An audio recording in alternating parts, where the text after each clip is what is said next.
Don't miss these amazing interviews coming up as part of the Experience Posted Anniversary. If you love the Experience, please post it on your social media and tag a friend you think would enjoy it too. Stick with us for live interviews and sales all weekend long on the Experience. Oh, hey. So welcome back. We are on part 3 of our day 1 for our posted anniversary. I'm going to bring in our special guest co-host right now. Here we got Dan. Hi, Dan. Hey, Jenna. How you doing? Doing pretty good.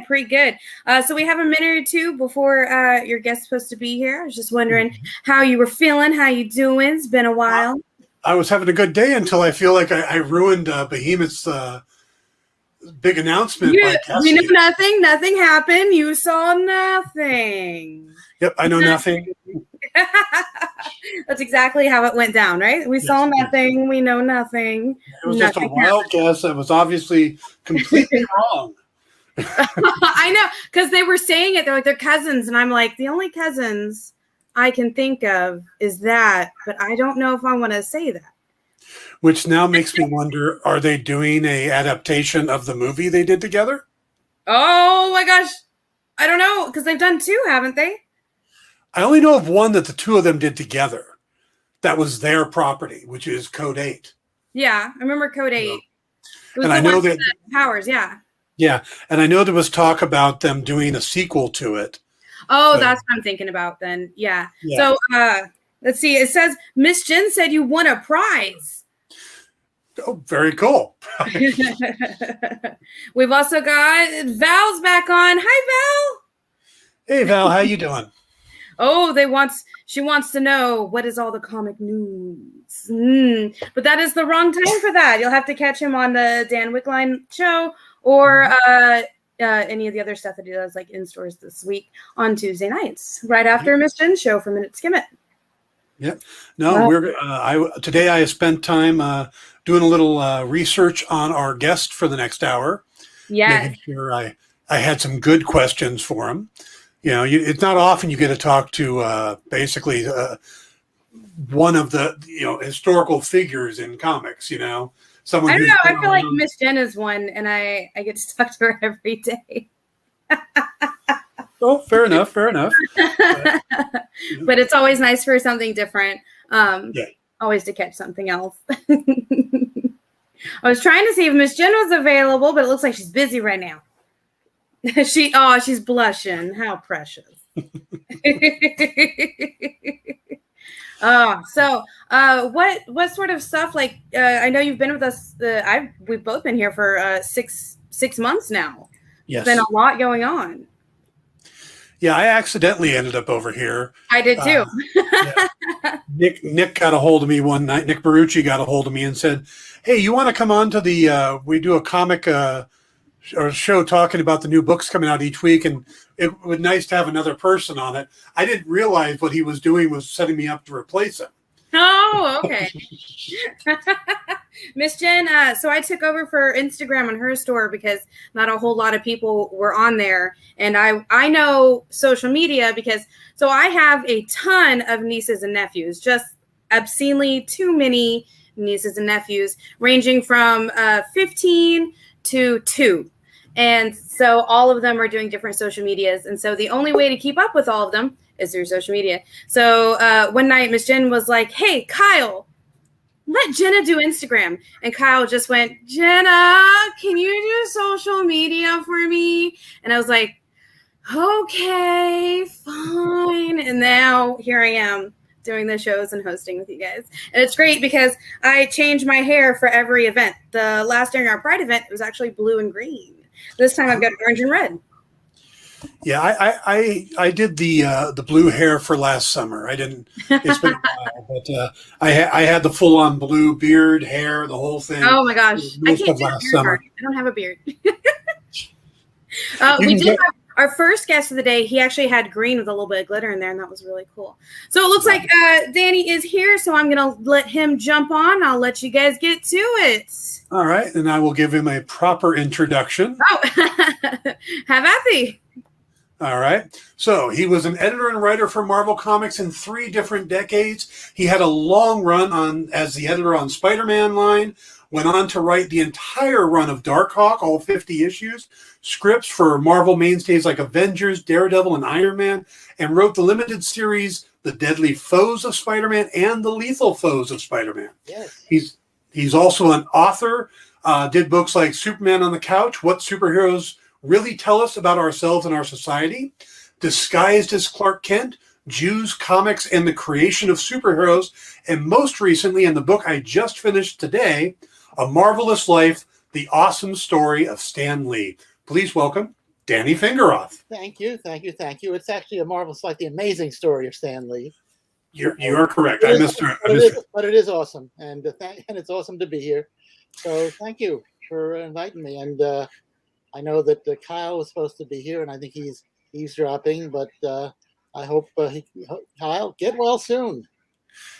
Yeah. Kyle's hanging out in the hospital, but he should be back with us soon. I know he's done a couple shows today, but he's taking it easy. So okay. So you get me instead. It's okay with me. Nice to meet you. I've seen your name a million places, and now there's a face to go with the name. So well, it's nice to meet you too. I've seen your name for years, having read Web of Spider-Man when you were working on it, and I was a huge fan of Darkhawk when it came out. Cool. And I literally just picked up the new #1 that just came out this week, which you're not involved with, but you did just recently do a story in the 30th anniversary special. Right.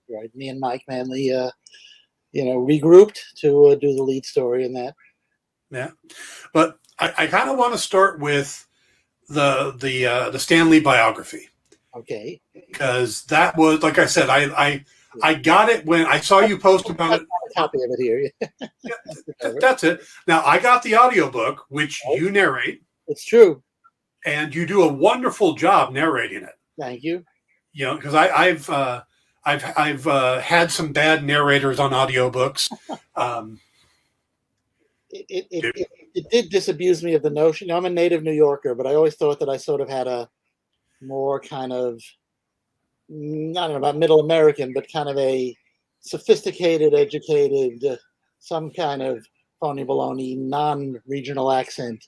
But people keep telling me, you did a great job with that, especially with that real New York accent you have. And I went, well, all right, if the shoe fits. Yeah, we never hear our own accents. We just speak normal. It's everybody else is wrong. Exactly. Yeah, it's like the fact I'm 6'6". Everybody goes, man, you're tall. I'm like, no, this is average height for me. This is where eye line is. I don't know about the rest of you. That's it. All that Renaissance perspective is wrong. That's it. That's right. Exactly. Now, I want to first ask, because this was not an easy, this couldn't have been an easy task to put this book together. Because, it's obvious you did a ton of research.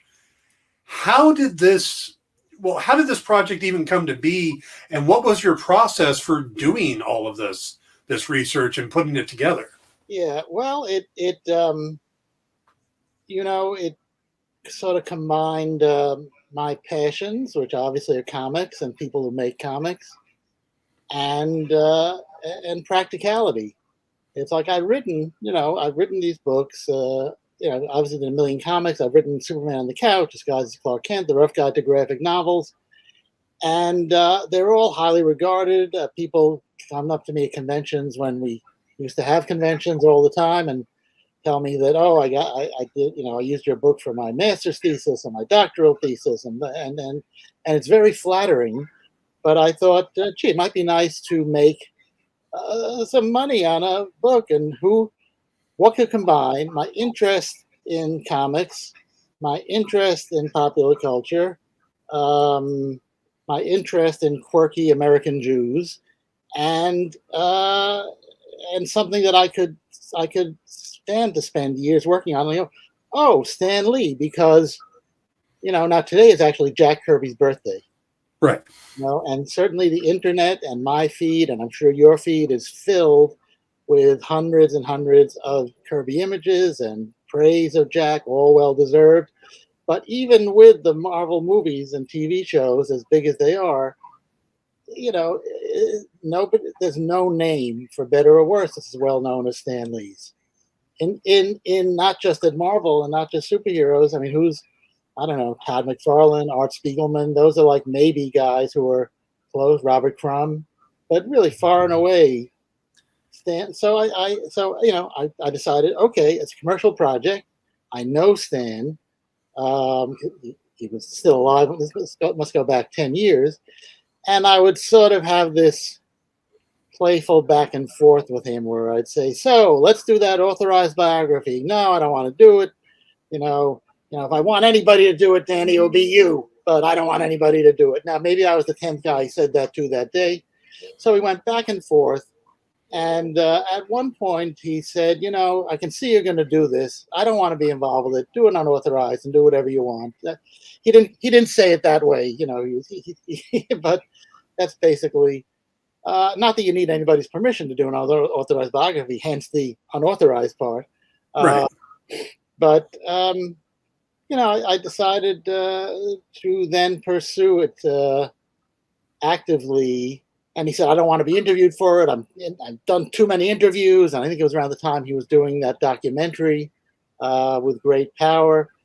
And anyway, my agent was able to get a deal that I was happy with.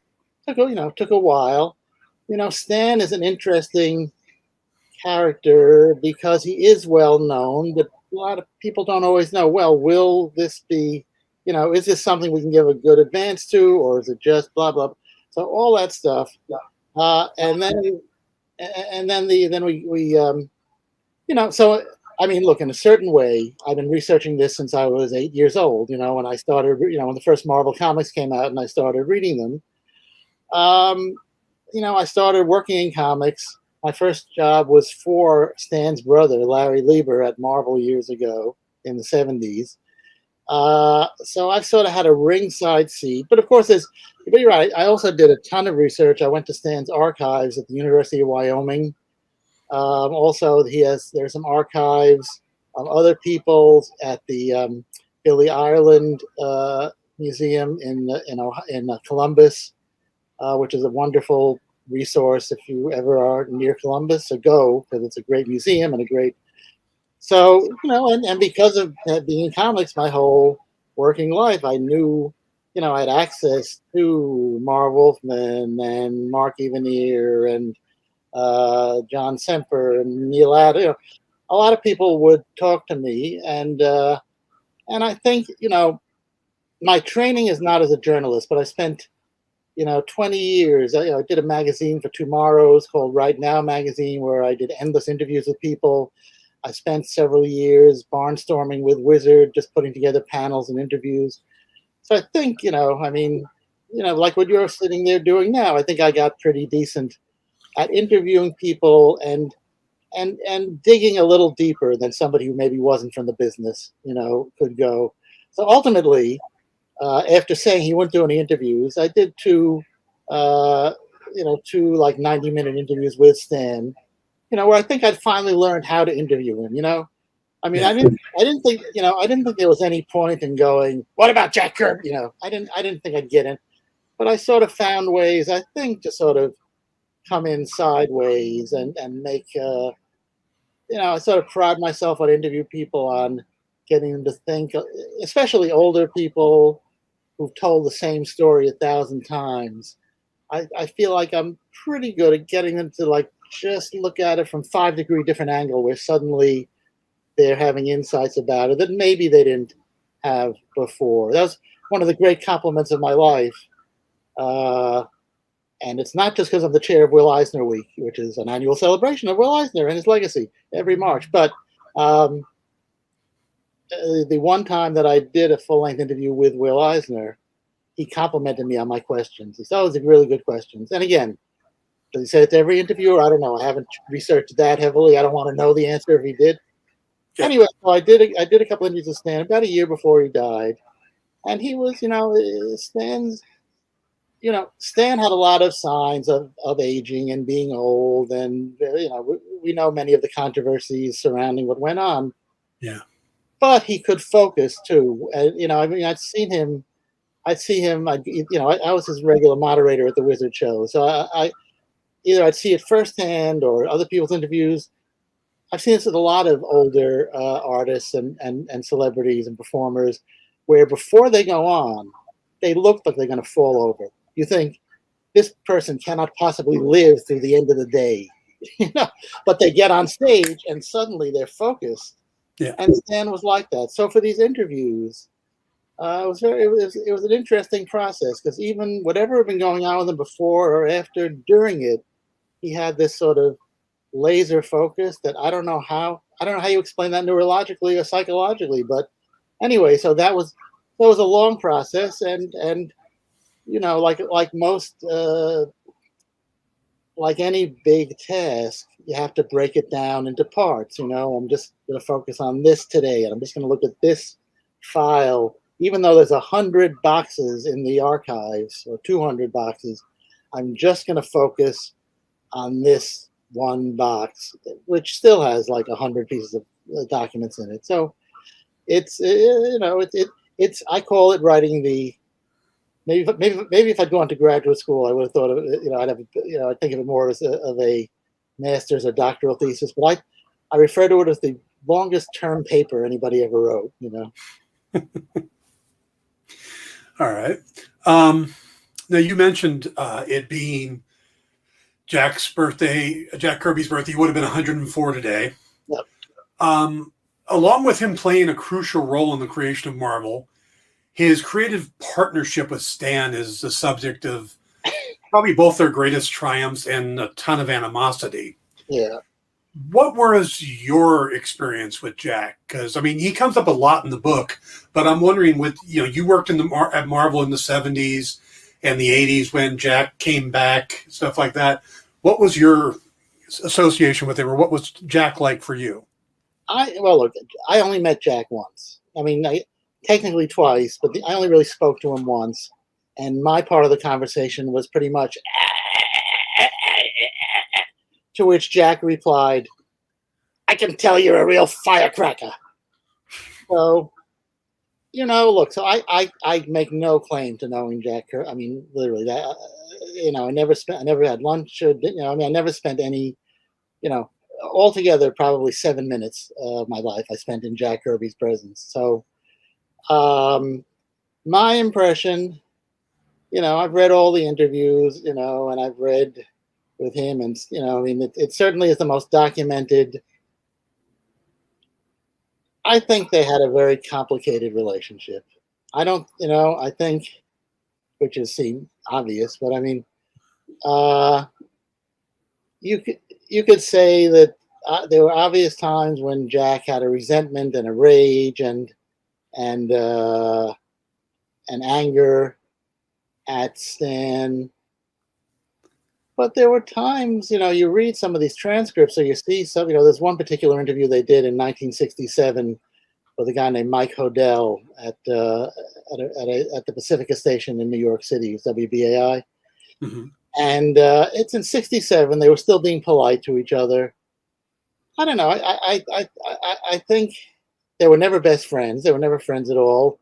There's a point of view that says Jack didn't trust Stan from 1941 on, when it's possible that Stan, ratted them out to Martin Goodman for moonlighting at DC, although who knows?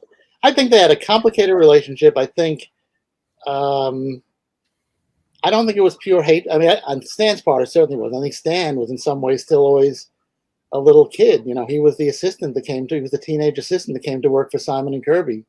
Kirby was all of 5 years older than him, but that was a crucial 5 years. So I think it's kind of the easy thing to say is, because Stan was the boss and, related to the publisher and blah, blah, blah, that he, Jack gritted his teeth and did what Stan wanted.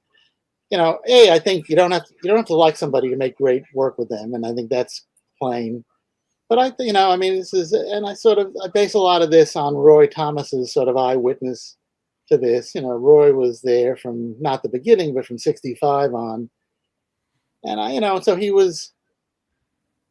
I think there was this love-hate, and I don't know if Jack would ever admit the love, because that would have been, maybe he couldn't even see it. There was something where they needed each other in some way that seems to me, it's not just simply. I don't think Jack was a masochist. I don't think Jack would have stuck around, to be abused by Stan, or come back after those 4 or 5 years at DC.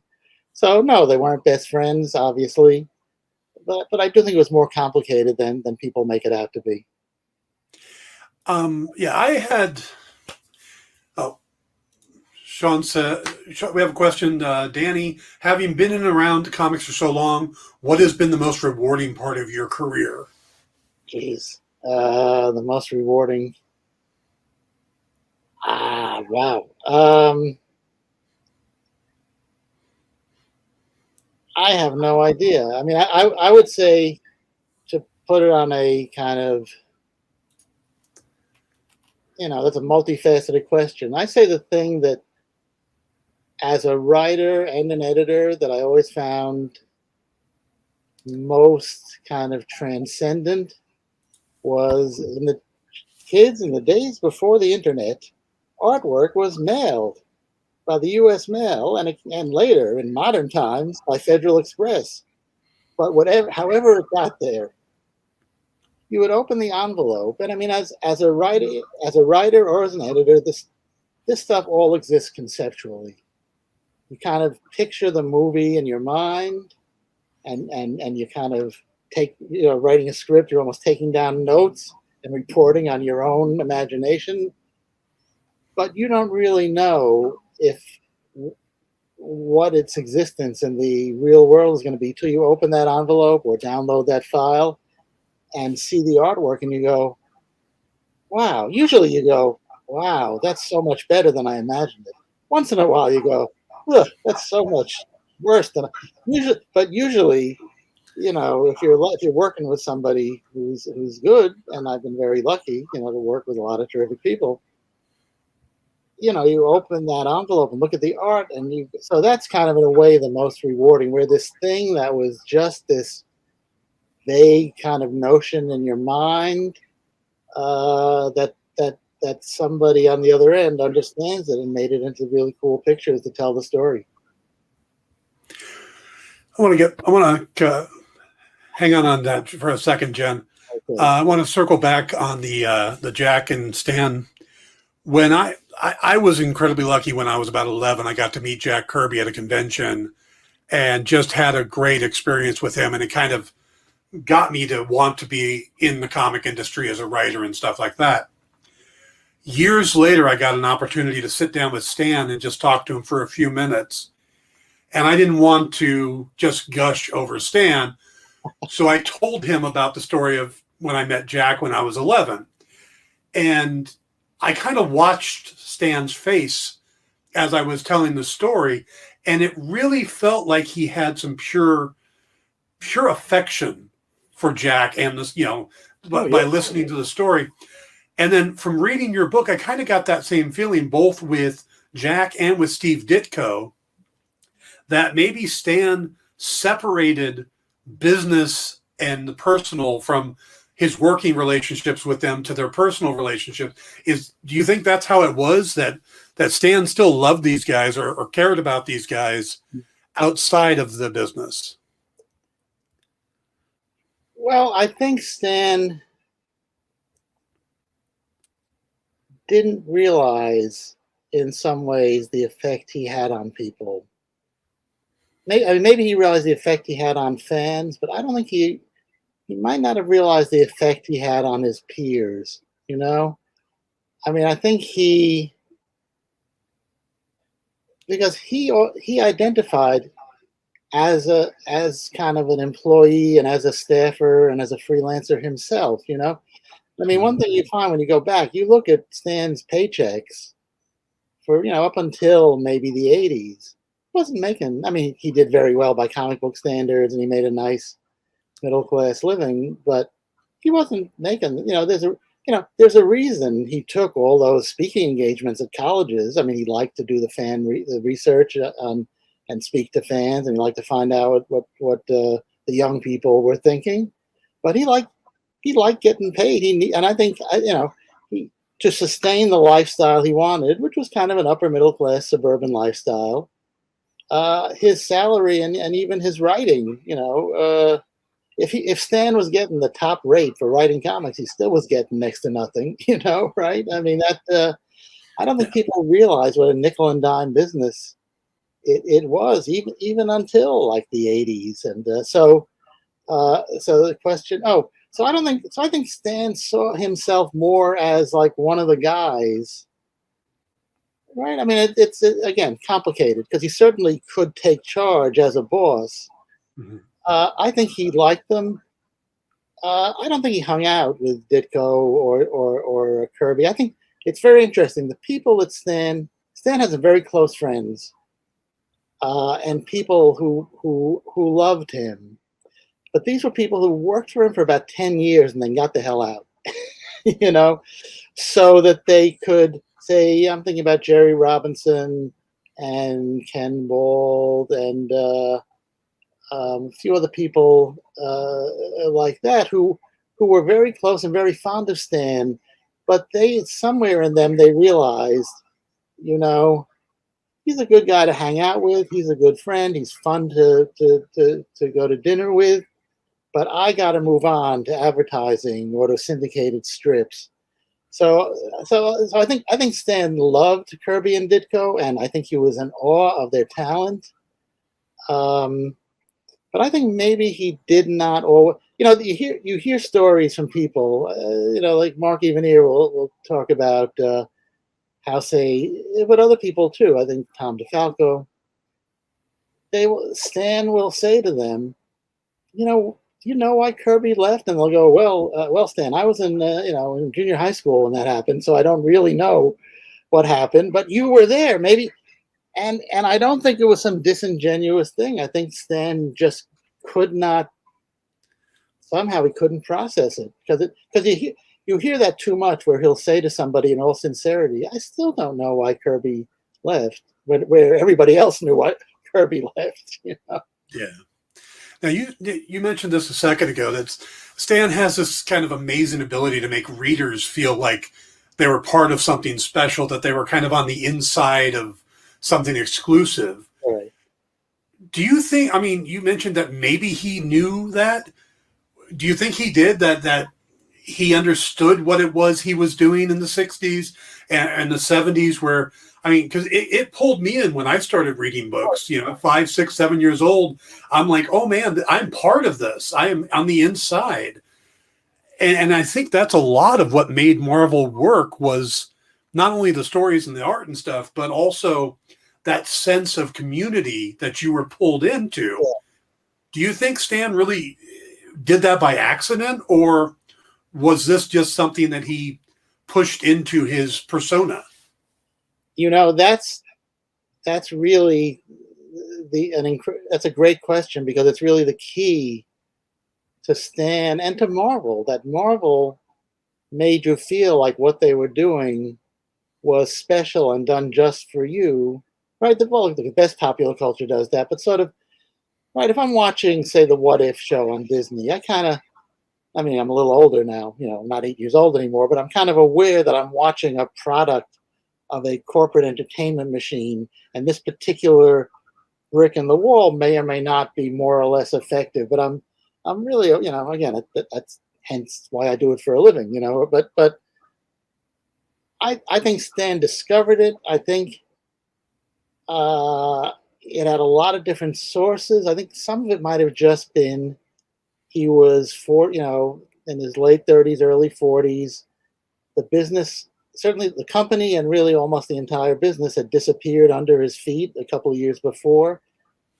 I think there were also guys like Roy Thomas and Jerry Bales. These were adults who had read comics in the 1940s, and college kids, young people in their teens and 20s going to Ivy League colleges, and they were writing to him and asking him sophisticated questions. So I think partly it was Stan playing to that audience and to intelligent children, but I think part of it was just this, like, I've been doing, I'm 40 years old. I've been doing this since I'm 19 or 20. Let's see what happens if I treat the company as a club, if I kind of invent this fictional Marvel bullpen, based on the artist rooms of the 1940s, where there really was a Marvel. But I don't know the answer to that, because you can even see with the stories, you can see how and why he and Kirby and Ditko together kind of made this decision to bring things to another to multi levels, where a little kid could read it and get the action adventure, but there be some sophisticated and witty material and emotional material for older readers. That almost has a logic to it. The letters,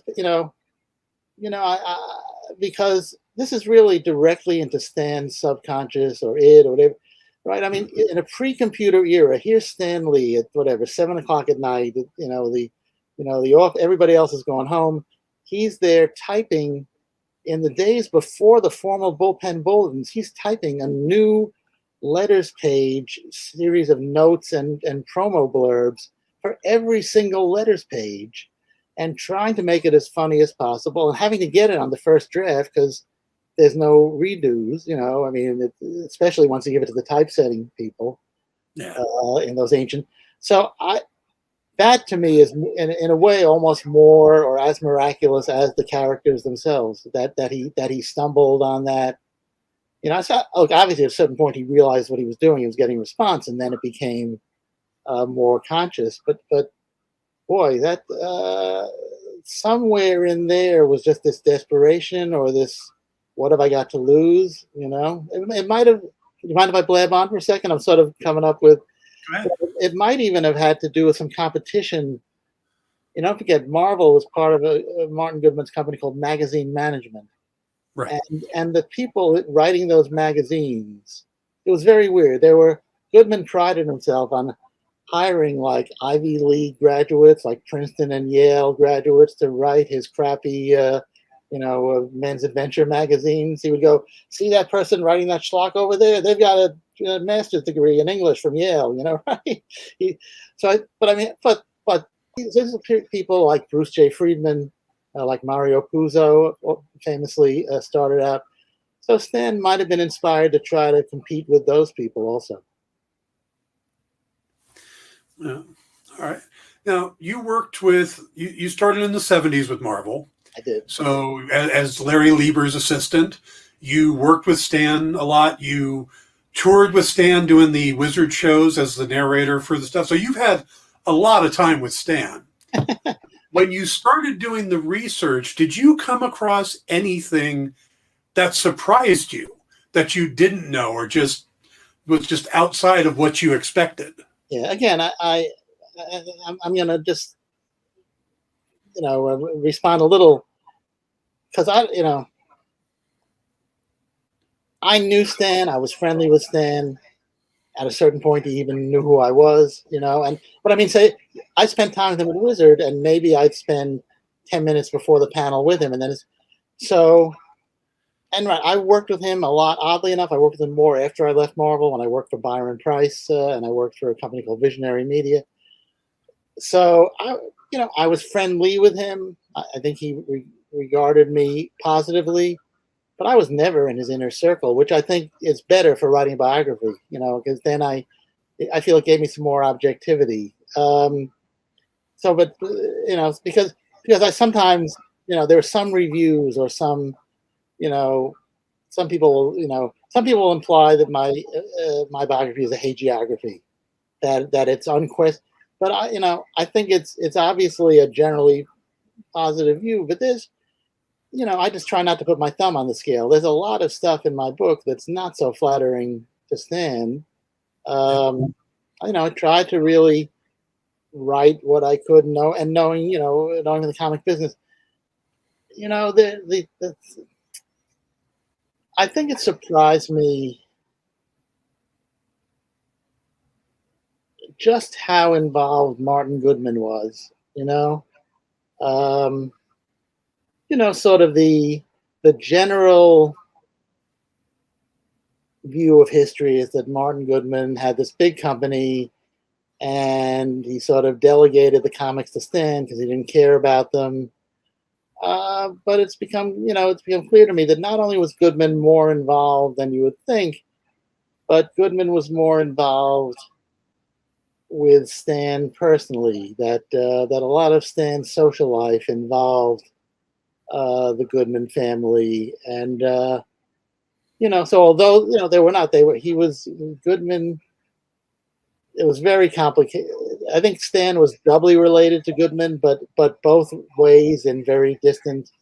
Essentially, Martin's wife was Stan's mother's cousin. So so they were related, but certainly, because people sometimes say, "Oh, Goodman was Stan's uncle." It was nowhere near that straightforward. It was much more. But having said that, I think there were. So I think the influence of Martin Goodman on Stan personally and hence on Marvel globally was more than I had realized. Do you have from either your personal, you explained that you didn't have a lot of personal experience with him, but do you have a favorite Stan story from either your research or from personal? Yeah, well, I have. I'm trying to think of a story that I haven't told like 100 times. But I'll tell the story because it's a great story. This is one of, during the Wizard barnstorming years. Stan, this is one of those times. Stan was a day late. I think it was a Sacramento show, but I could be wrong. But he was late for the show, and what his people had said, and I have no reason to think this wasn't true, was that he'd had a bad reaction to a flu shot, and so he missed the Saturday. When usually at conventions, Stan will usually do like a private event. You pay a lot of money and you get to be like one of 10 people hanging out with Stan, or he'll do a big mass event that comes with your admission to the convention. So this was at the Wizard show, maybe 2014, 2015, somewhere at the Sacramento. And sure enough, the convention, they sent a plane for Stan to bring him up from LA because he just was, he wasn't feeling well, but he liked to honor his commitments, and I'm sure he wanted to get paid as well, so he looks like he's going to collapse backstage. I mean, he's holding on to the banister leading like the 3 steps up, and the president of Wizard gets up and he says, before Stan comes on, I want you to know that he's only going to do 20 minutes instead of the usual 45 because he had the reaction to the flu shot. He's not feeling well, but he didn't want to let you guys down, so please understand. So and now here's Stan Lee and Danny Fingeroth, and we come up and applause, and and I'm asking him. I mean, Stan really he needed a moderator really to so he could to repeat the questions to him. He was kind of a self-starter. He did not really, he was not somebody you had to draw out, but he was hard of hearing. So I'd repeat the questions, and every 5 minutes, somebody from the convention, is 15 minutes, 10 minutes, 5 minutes, wrap it up. It's 20 minutes. I say, Stan, it's been 20 minutes, and John explained to everybody that you're not feeling that well, and it was great that you came here to not let the fans down. But before we go, do you want any last words, so to speak, that you want to say? And he says to me, "Is God talking to you? Did he say we have to stop? I feel great. Let's keep going." Well, everybody's going nuts. I'm getting signals from Stan's people, from the convention people. I don't know what any of these signals mean, But so we went for about another 10 minutes. Then finally, they got the hook and dragged him off. But that was a pretty funny story that luckily You know, I could tell you another one that's very, you know, got a minute? Oh, yeah. All the time you want. Oh, this is another one that's, you know, Stan was a decent doodler. He wasn't an art, you know, he wasn't a straight on artist, but he did very funny caricatures. And they had arranged for him to draw a character of Spider-Man. Maybe they even had a camera over his shoulder, but you know, then they were going to raffle it off to somebody who answered a trivia question. So he does, and they did, and somebody, you know, answered the question, whatever it was, you know, who was the second artist on Spider-Man, John Romita, whatever the question was. Mm-hmm. And a minute later, there's a woman. A minute later, a blonde woman comes up and says, "I'm the winner. Can I have my drawing?" And I thought, you know, this doesn't look exactly like that woman, but you know, my vision isn't always great. Well, who would be so venal as to pretend to be the person who won a Stan Lee doodle of Spider-Man? Well, of course, it was somebody. It was a fraud. And a minute later, the real winner came up, and I looked and went, "Oh, of course, that's the person who answered the." So by that point, Stan had left.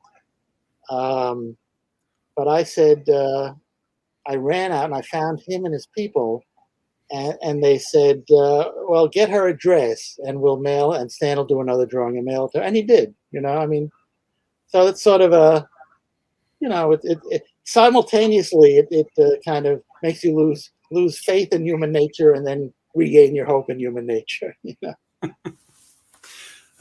I want to shift away from the book now, but before I do, having just wrapped it up tonight, you know, like I said, I had 10 hours into it, and I finished it before when they said, "Hey, we got Danny Fingeroth. Who wants to?" I'm like, me. Thank you.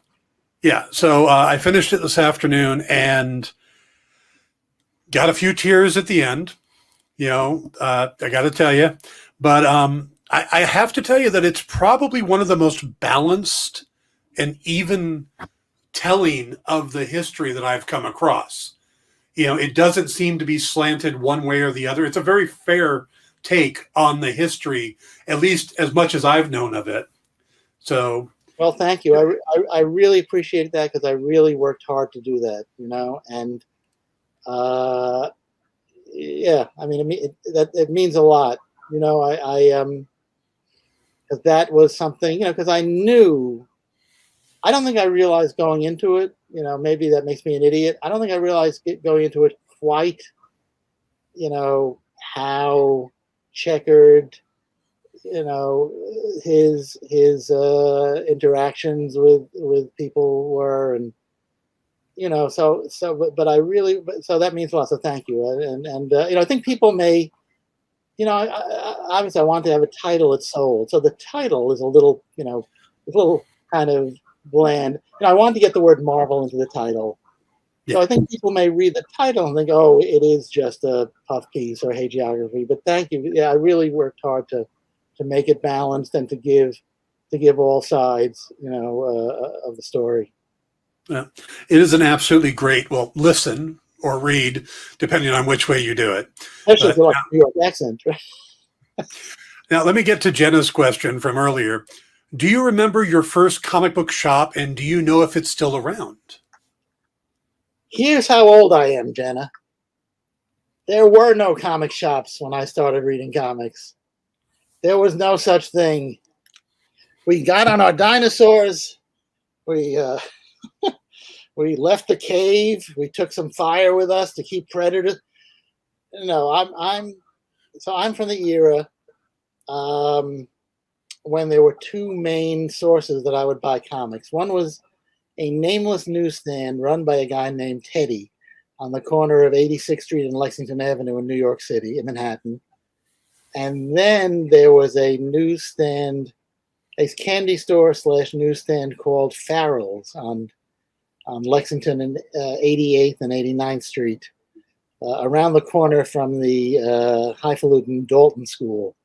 And then I ended up buying a lot of comics then, and then the occasional comic in a candy store candy / stationery store in the Bronx, and I visit my grandparents. The first comic book store that I remember was Super Snipe. That was on 2nd Avenue and 84th Street, run by a guy named Ed Summer, who passed away a few years ago. So that store no longer exists. But but I would say the bulk of my comic book buying as a kid was in newsstands and candy stores. Those two particular venues. Well, for me, it was 5 and Dimes and the local 7-Eleven before I ever Right. saw a comic shop. Yeah. So Well, I understand where you're coming from. Yeah. Now, you did a handful of what if stories back in the day, I did. and a couple of them are kind of important in the sense you did what if the alien costume had possessed Spider-Man, Right. which is really similar to a series that just came out of, I think it was called Spider's Shadow. And then what if Spider-Man had not married Mary Jane Watson, which, then we get One More Day, which everybody's talking about right now because of the new Spider-Man movie. Right. How did the ideas for what if come about?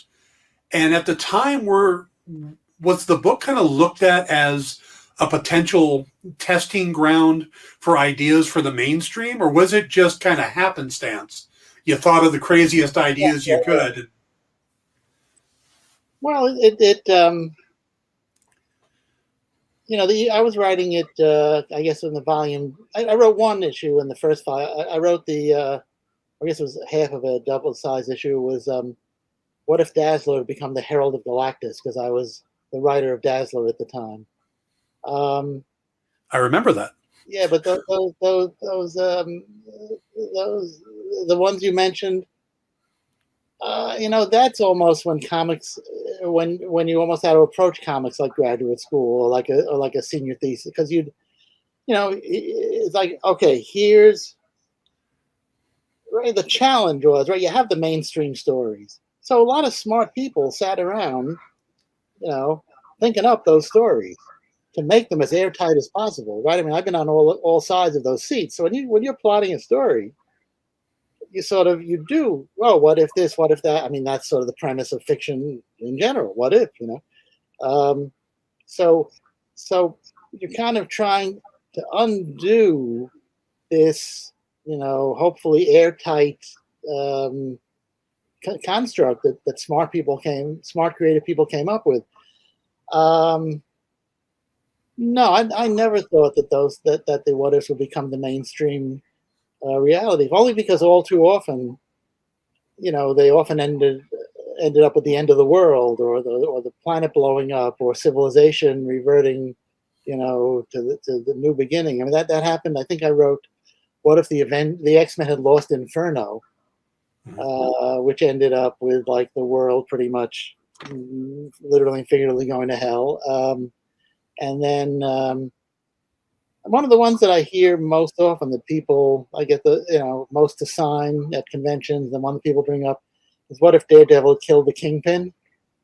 No, I think that you had to wait 25 or 30 years to suddenly have somebody go, hey, what if Jane Foster did become Thor? What if it's not such a kooky idea? Or something like that. No, I can't say that the precedent for that, I guess, the thing that came closest was Tom DeFalco and Ron Frenz's what if Peter and Mary Jane's baby had lived, and that became the basis for Spider-Girl, which also became the basis for that whole the MC2 line, the MC2 line. So maybe that helped. People realize that, these could sustain ongoing parallel universes. But yeah, I don't think that at that point. So the whole point of what if was to take those guardrails off. There were the only real rule, which they kind of don't honor in the TV show, which is fine. Is that there had to be one identifiable point of difference. And it's sort of,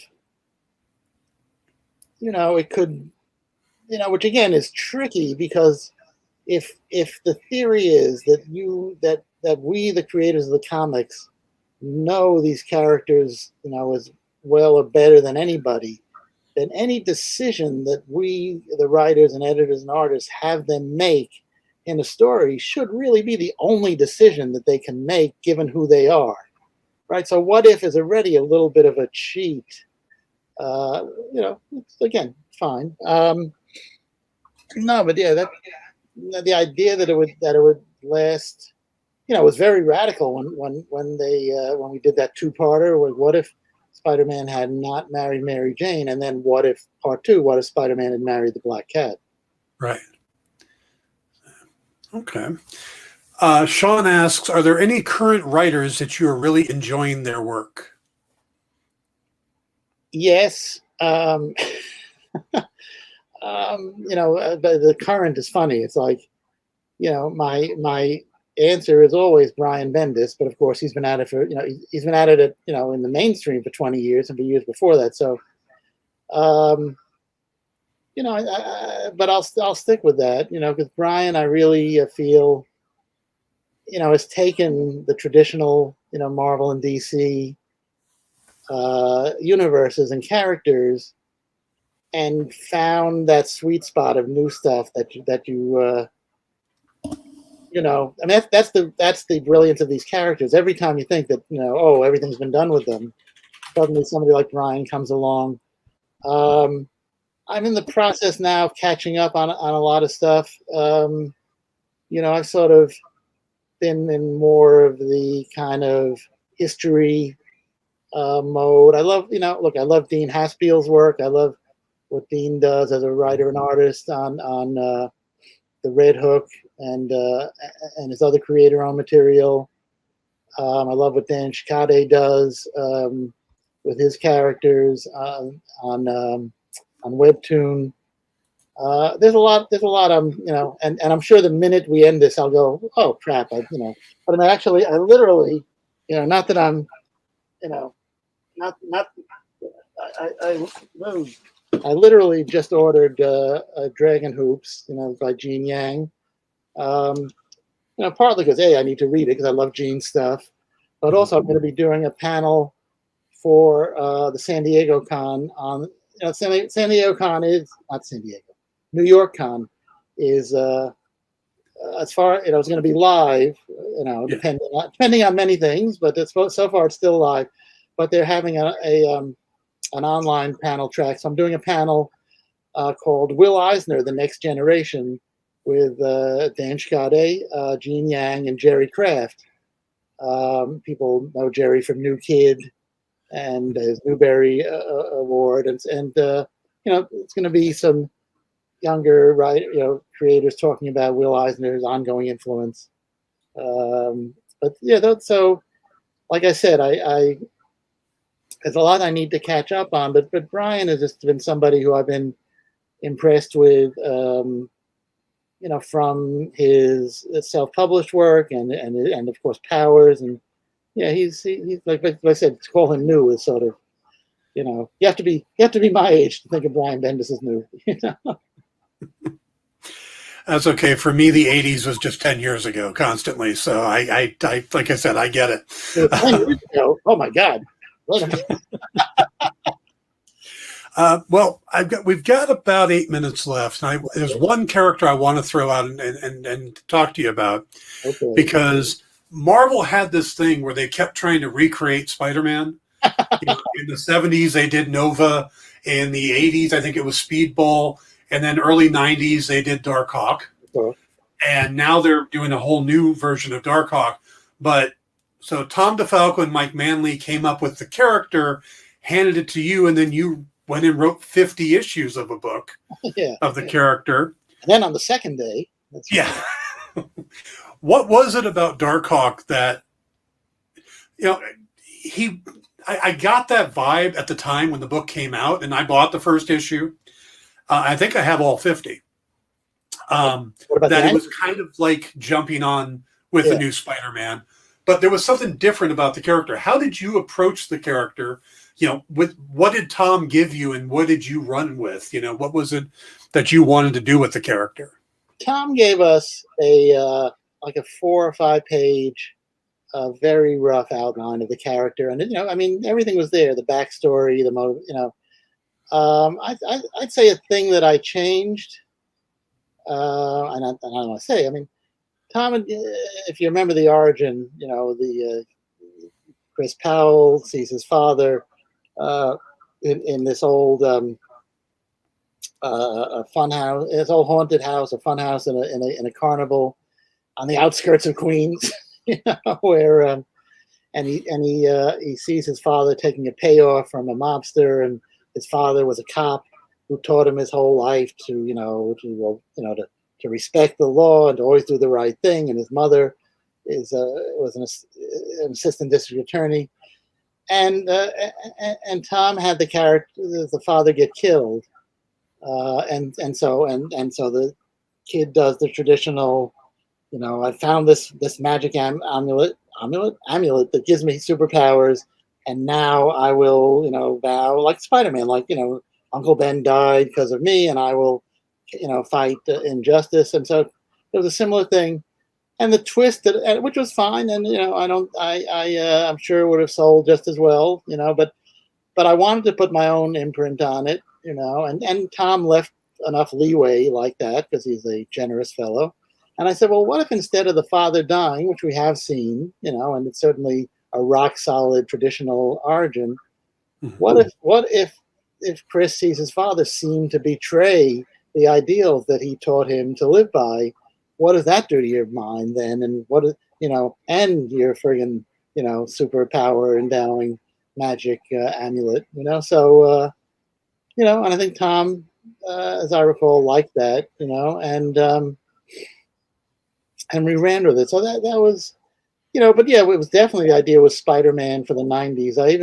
When the 90s, were not that far from the 80s and were not that long ago.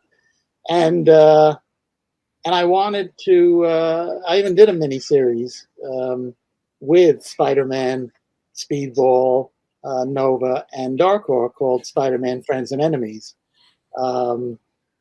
That the conceit was all the Spider-Man for the whatevers, bring them together.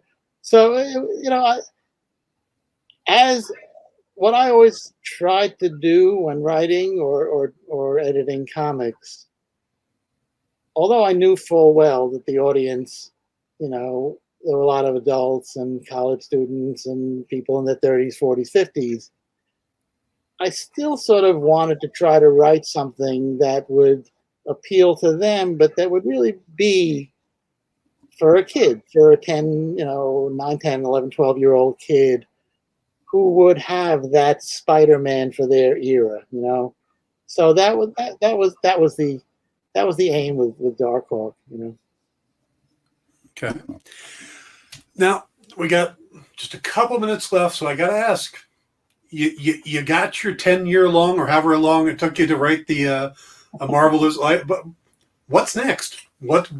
Well, I mean, I was, yes, I was thinking about the book. It took me about 3 years, about 2, actually writing, actually going, oh, thank you for the advance. I guess I should write the book.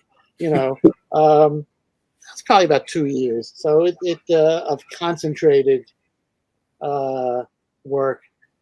I've got a couple of projects where I'm attempting to pivot into things that are not necessarily comics, but that are still popular culture. So I have a Bob Dylan project, not a biography, but a Dylan-based project.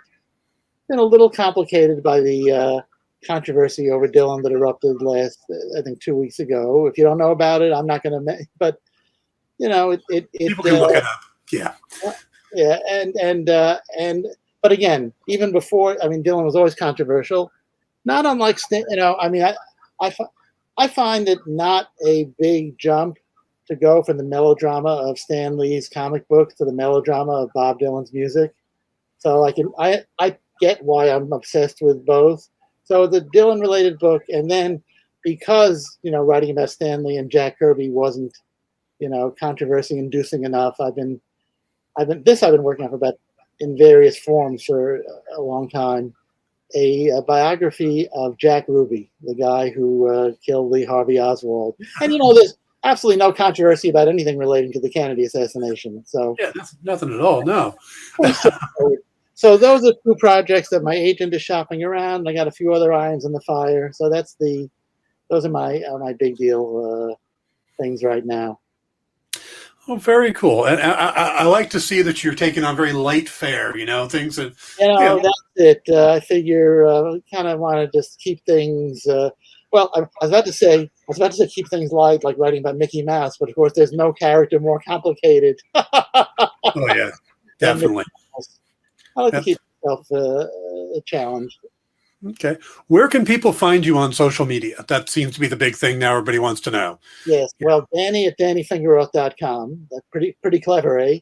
And my main social medium is Facebook, like all the other people who are above 17 years old. So Facebook, somewhat on Twitter, Facebook, Twitter, LinkedIn, but probably Facebook is the one that you'll find me at most. And and that's where I'll plug whatever I'm doing and whatever projects I have coming out and stuff from my friends. So that is where to find me. All right, terrific. Thank you very much, Danny. This has been a real pleasure. And everybody listening, go pick up A Marvelous Life, the amazing story of Stan Lee. It is a terrific book, both in print or audio. You can hear Danny read all 14 hours of it for you. Imagine if this was great, and it was, of course. Imagine 14 hours of me talking in your ear. Who would not want that? It's actually, I think it's pretty good. But thank you. Thank you so much, Dan. These are great questions. A lot of fun. Oh, thank you. All right, everybody, stick around. We've got, I believe, Eric Palicki is coming up next. I think that's what's happening. But either way, stick around for more here on The Experience. And Kyle, feel better. Get well soon. Thank you. Thank you. Thanks, Dan. Thanks a lot.